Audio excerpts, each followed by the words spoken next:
There's a columnist in the New York Times who I really like, Maureen Dowd, and after the election she wrote an article about Mitt Romney and how he was the president of the American white guy who voted, of course, strongly for him, and they lost. If they're smart, the Republican Party will get the message. If they're stupid, they'll keep doing and saying the same thing.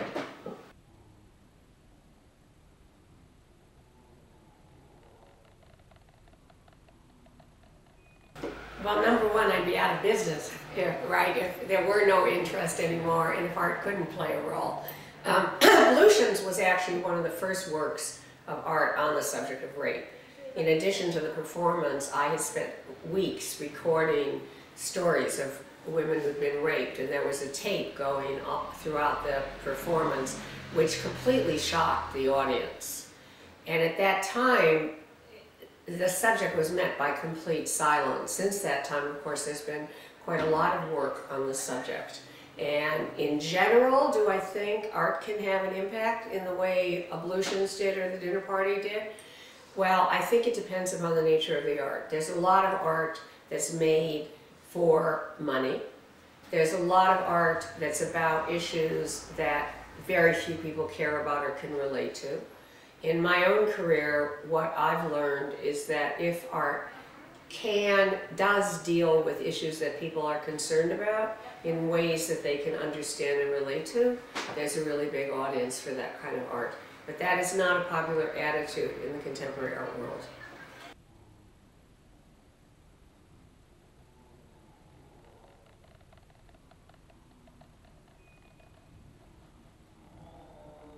Well, the answer, of course, is yes. But, I mean, let me talk a little bit about that.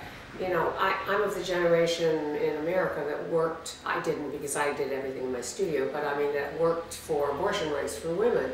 And even though America is not a Catholic country, there has been a seismic shift in attitudes. Number one, abortion has become harder to obtain. Roe versus Wade, which was the abortion law legalizing abortion, is in very great danger of being overturned. But more significantly, the right wing in America has managed to convince young women that abortion is wrong. And so a whole generation of young women are willingly choosing not to have abortions if they get pregnant, even if they don't want to, and thus are repeating the situation that so many women have endured, women who want to be able to have lives beyond having children. And you know, there are varying degrees of prohibitions. There are the prohibitions you described in Ireland, and then there are the psychological prohibitions that have developed in America. But in all over the world, women don't own their own bodies.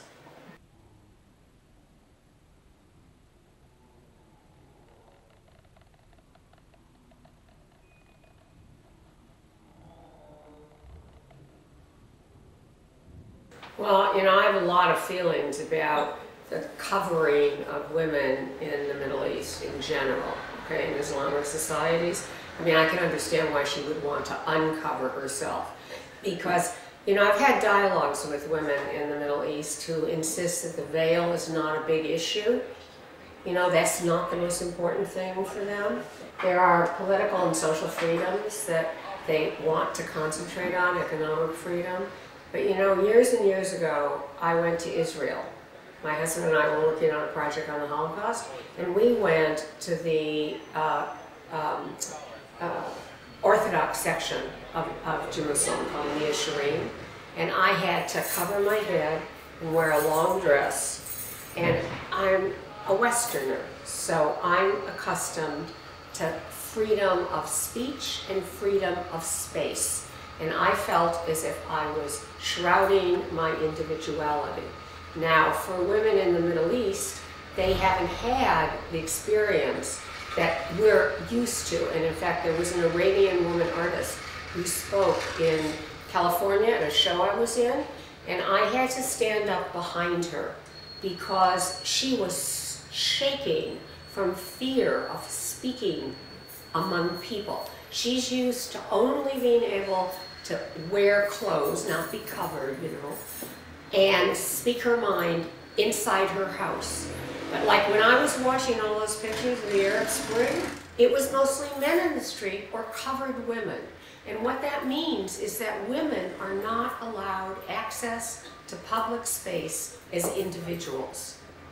I also understand that something's going on now in Egypt. You know, a lot of women participated in the revolution and in the Arab Spring, and they're being written out of the political freedoms that are now being developed for men.